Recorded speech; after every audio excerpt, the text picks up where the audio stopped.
Boa noite, queridos. Estamos juntos mais uma vez.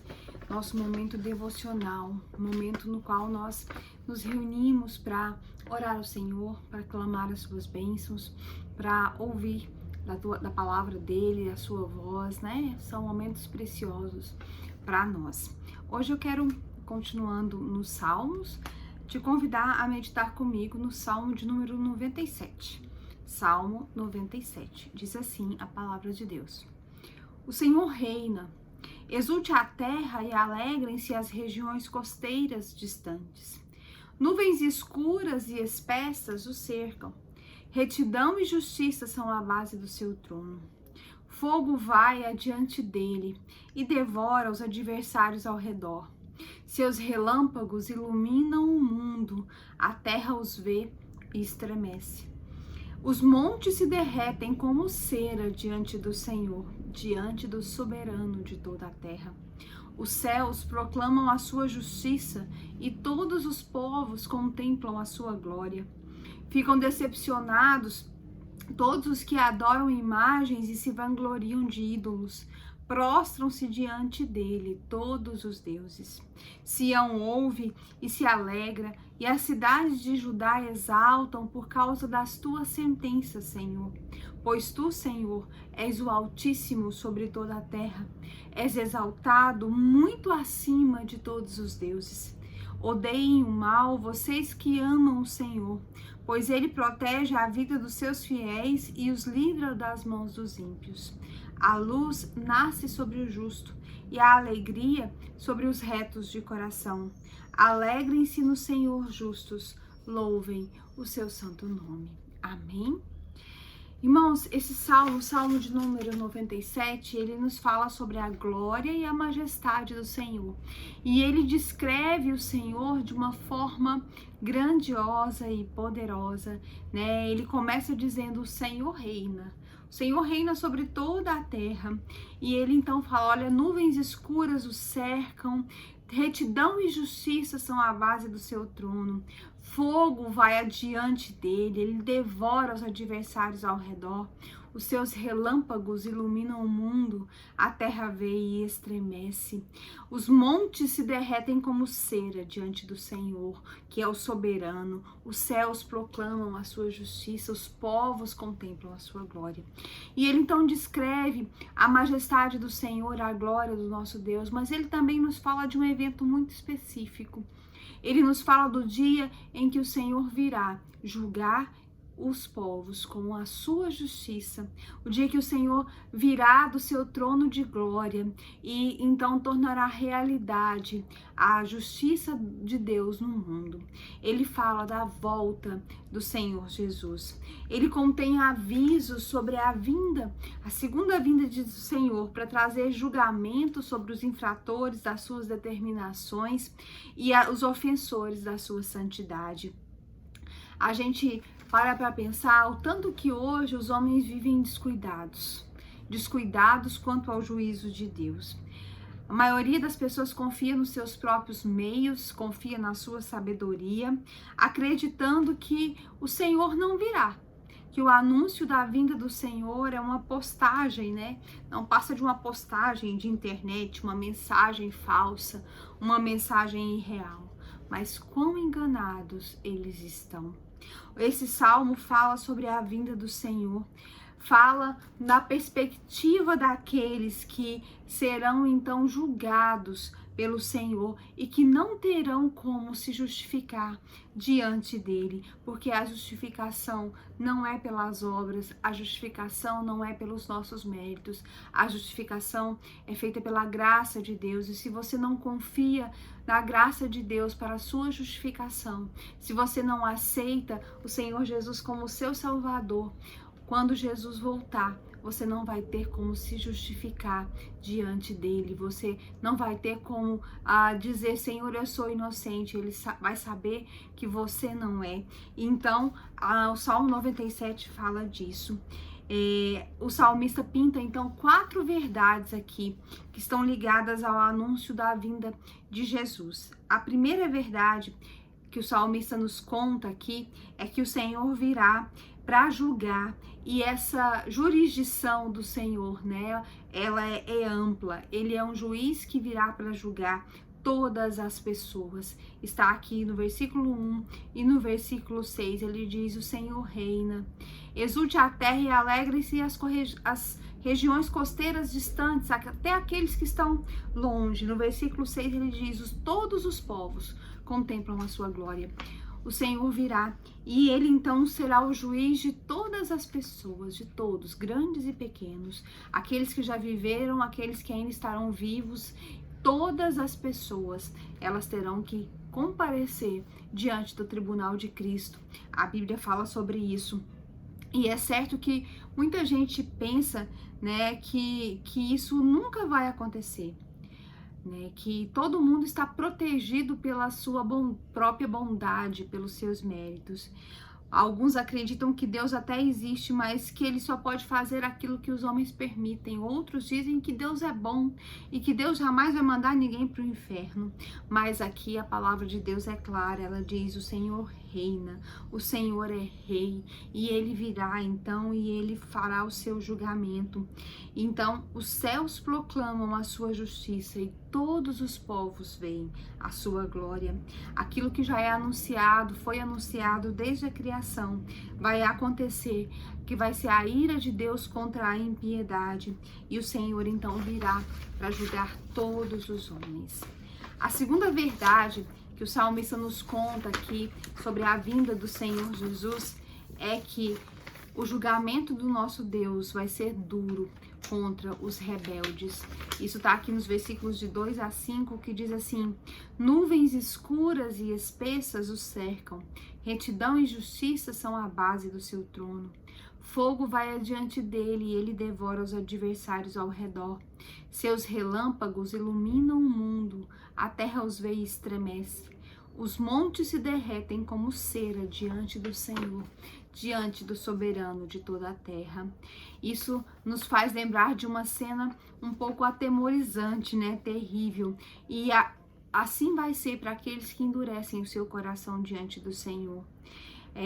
Quando o salmista fala dessas figuras de fogo, relâmpago, ele está então tentando nos fazer entender quão grande e perfeita é a justiça do nosso Deus e quão terrível ela é sobre aqueles que não se prostram diante dele, sobre aqueles que não o adoram, sobre aqueles que fazem a escolha de viver no pecado. Apesar a terra vê e estremece, né? Apesar do verbo iluminar, às vezes tem essa combinação, essa conotação positiva. Nesse texto, o salmista mostra que o juízo de Deus vai ser como de um raio, reluzente e destruidor. Ele vai ser sentido por toda a terra e os ímpios então vão sucumbir diante do Senhor. A terceira verdade que o salmista nos conta aqui nesse salmo sobre a vinda do Senhor é que a esperança dos incrédulos, ela é vazia. Nos versículos de 7 a 9, quando o salmista diz que ficam decepcionados aqueles que adoram imagens, né? E ele fala, olha, o Senhor é o Altíssimo sobre toda a terra. Ele está dizendo que aquelas pessoas que confiaram em si mesmas ou confiaram nos seus deuses, outros deuses para salvação, vão ficar decepcionados, vão ficar sem esperança, porque essas esperanças que eles tinham são tão falsas quanto os deuses que eles adoravam. Eles vão ser envergonhados no dia do Senhor, e porque todos os deuses dos homens vão se prostrar diante do Senhor. A Bíblia é clara quanto a isso: todo joelho se dobrará e toda língua confessará que Jesus Cristo é o Senhor. E a última verdade que o salmista fala nesses versículos sobre a vinda de Jesus é a nossa responsabilidade como aqueles que creem, como cristãos, como aqueles que conhecem a verdade. A desesperança dos homens incrédulos é também a esperança dos crentes, né? Aquilo que os incrédulos temem, que é a vinda do Senhor, é a nossa esperança, porque com o triste fim dos ímpios vai vir então a nossa glorificação, porque nós já fomos justificados por Deus. E o privilégio dos servos do Senhor, então, tem que ser notado, tem que ser valorizado e tem que produzir em nós uma vida que reflita a gratidão e a condição privilegiada que nós possuímos por meio da graça de Deus. Nós não vamos sofrer esse juízo terrível do Senhor, porque nós aceitamos a graça do Senhor na nossa vida. Nós fomos justificados, nós fomos lavados pelo sangue de Cristo, nós fomos regenerados para uma nova vida. E essa certeza tem que gerar em nós frutos de justiça, tem que gerar em nós um comportamento de gratidão ao nosso Deus, pelo que Ele fez por nós, por Ele ter nos escolhido. Não é possível amar a Deus e ao pecado ao mesmo tempo. Amar a Deus implica odiar e se afastar daquilo que Deus odeia e daquilo que é então separado para ser santo. Imediatamente aqui o salmista então apresenta a razão para que os servos de Deus atendam o chamado do Senhor. Ele diz: Ele protege a alma dos seus fiéis e livra-os das mãos dos ímpios. É o Senhor que nos protege, é o Senhor que tem a nossa alma guardada com Ele, é o Senhor então que é a nossa proteção, e nós somos extremamente privilegiados por fazermos parte do povo de Deus. Não desperdice a oportunidade que o Senhor tem te dado de demonstrar a sua gratidão e o seu amor. Não desperdice a oportunidade que você está tendo de viver com o Senhor e de um dia, então, ser recolhido por Ele como salvo, como justificado, e não passar por esse momento de furor e de ira que os incrédulos vão passar. Quando o Senhor vier, e Ele vai vir, Ele vai estabelecer o seu trono e todos nós vamos comparecer diante dele. Pense sobre isso. Você tem certeza de que você vai comparecer diante do Senhor Deus justificado por meio da fé, tendo paz com Deus? Ou você não tem essa certeza? E se você tem essa certeza, você tem vivido de maneira digna? Você tem vivido da forma como alguém que foi justificado por Deus precisa viver? Pense sobre isso, é também sua responsabilidade. Não só falar da vinda do Senhor, mas viver aguardando por ela. Que o Senhor nos abençoe, que Ele fale aos nossos corações. Vamos orar nessa noite. Senhor Deus e Pai, ó Deus, nós te louvamos porque o Senhor é o Deus que nos prometeu que vai voltar e o Senhor vai cumprir. Ó Deus, assim como aqueles discípulos viram o Senhor subir ao céu, o Senhor vai vir outra vez. E quando o Senhor voltar, todo olho vai ver o Senhor. Toda língua vai confessar que Jesus Cristo é o Senhor. Todo joelho se dobrará diante do Senhor, todos os reis, todos os deuses, todos os povos. Ó Deus, nós te exaltamos por isso. Nós te glorificamos porque a tua palavra nos ensina aquilo que nós precisamos saber para viver. Ó Deus, e nesse instante nós queremos te pedir que o Senhor fale aos nossos corações. Todos aqueles que têm escutado essa mensagem nessa noite, aqueles que ainda não te conhecem, que não aceitaram a sua graça, que não desfrutam da justificação trazida pela cruz de Cristo, que o Senhor tenha misericórdia deles nessa noite. Toca nesses corações, abençoa, Senhor, nossos familiares e amigos que ainda não te conhecem, os familiares da irmã Maria de Fátima, os familiares do irmão Tim, o Bira, o Mário Neto, a Sara, o pai da Manu, o pai do Gabriel, a avó do Gabriel, os esposos das nossas irmãs. Senhor, nós temos clamado por essas pessoas ao Senhor. Nós clamamos pela salvação delas, porque nós queremos, ó Deus, que elas tenham a mesma certeza que nós temos, a certeza da salvação. Abençoa os adolescentes que ainda não fizeram um compromisso contigo, ó Deus. Carlos Alexandre, abençoa também, ó Deus, o Flávio, ó Deus, tem misericórdia do Felipe, da Thalita, da Gabi, da Carol, da Bia, da Manu, do Gabriel Fernandes, do Gabriel Souza, do Vinícius, Senhor, da Sofia, da Maísa, do João, do Mateus, essas crianças, esses adolescentes, ó Deus, que têm frequentado a igreja, que o Senhor possa ter Ó Deus, misericórdia da vida deles, que o Senhor possa tocar no coração deles, mudar a mente e o coração deles a cada dia. O Ian também, ó Deus, os filhos da irmã Deliane. Ó Deus, que o Senhor tenha misericórdia desses adolescentes, a Emily, ó Deus, o Gabriel, o Emanuel, Senhor, modifica a vida dessas crianças, a Isabela, a Yasmin, ó Deus, o Dudu, ó Deus, a Isabela, também da irmã Cristiane. Ó Deus, nós temos muito desejo de que as nossas crianças e os nossos adolescentes se convertam ao Senhor. Trabalha na vida deles, muda o coração deles, fortifica. Senhor Jesus, também queremos te pedir por nós que já temos certeza da nossa salvação. Ó Deus, nós que sabemos que somos justificados pelo Senhor, mas que não temos vivido muitas vezes da maneira como deveríamos. Que o Senhor tenha misericórdia de nós, que o Senhor coloque no nosso coração a necessidade de viver dominados pelo Teu Santo Espírito e fazer a Tua obra e trabalhar para o Senhor com amor, com gratidão. Aqueles que têm, ó Deus, esfriado, ó Deus, espiritualmente, que o Senhor possa estar renovando o ânimo desses irmãos, fazendo-os entender quão importante é a Tua obra, quão importante é o Teu trabalho.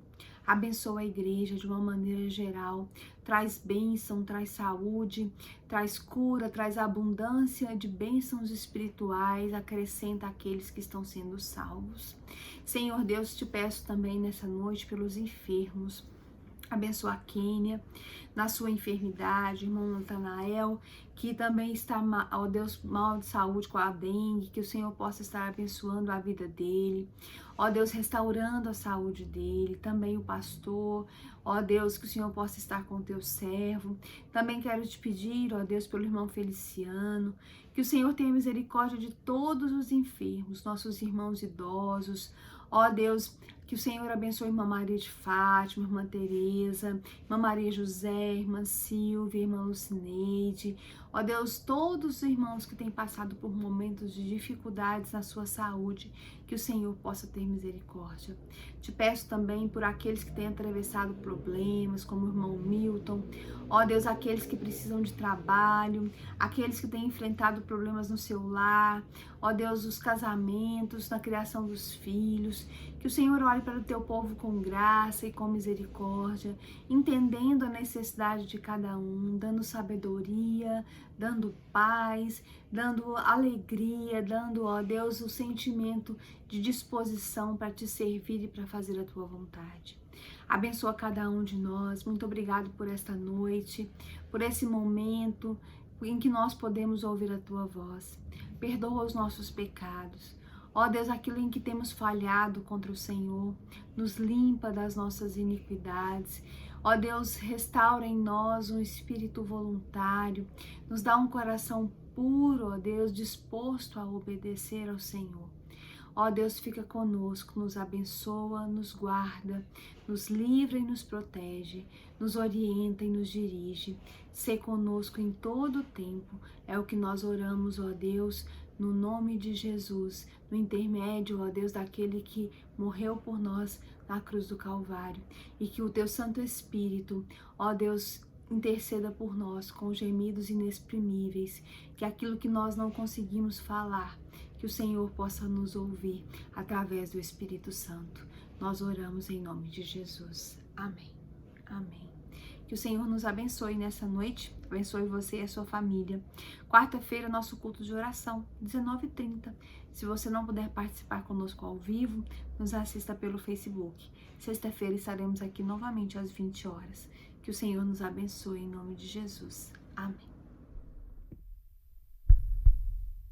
No coração do homem existe Deus, pois cada célula que existe surgiu de Deus. Embora não pareça, embora a gente se esqueça, das santas mãos de Deus viemos e para lá nós voltaremos. O mundo é sorrateiro, cruel e mau, Ponha o reino que é eterno, instaura o caos, quebranta os mandamentos, desfaz da lei que é santa e pura, pois troca o certo pelo errado, coloca tudo do avesso.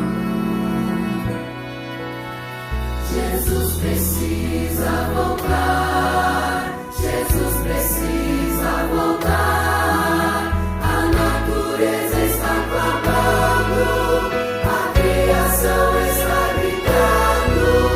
Jesus precisa voltar, Jesus precisa voltar. Queremos ver os anjos, trombetas ressoando. Queremos ver Jesus nas nuvens do céu.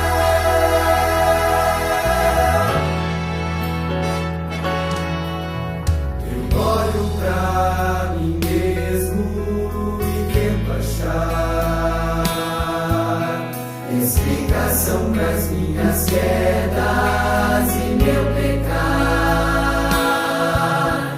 O bem que quero não faço, o mal que abomino tanto está ali ao meu alcance, constantemente me chamando.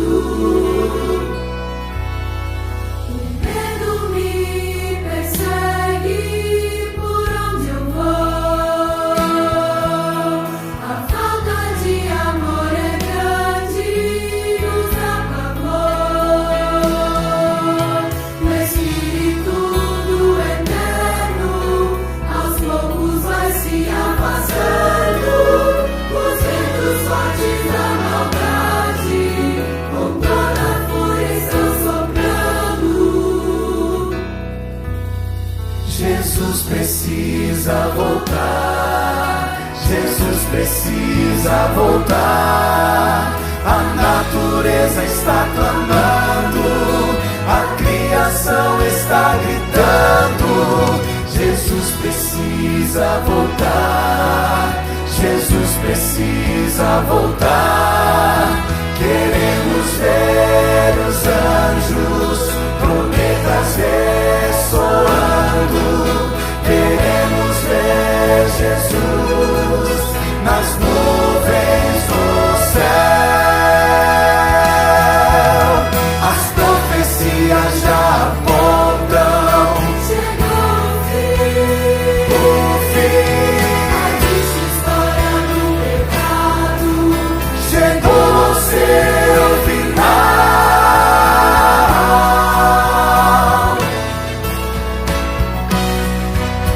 O amor e a verdade triunfarão. A paz e a justiça pra sempre reinarão. Jesus precisa voltar, Jesus precisa voltar. A natureza está clamando, a criação está gritando. Jesus precisa voltar, Jesus precisa voltar.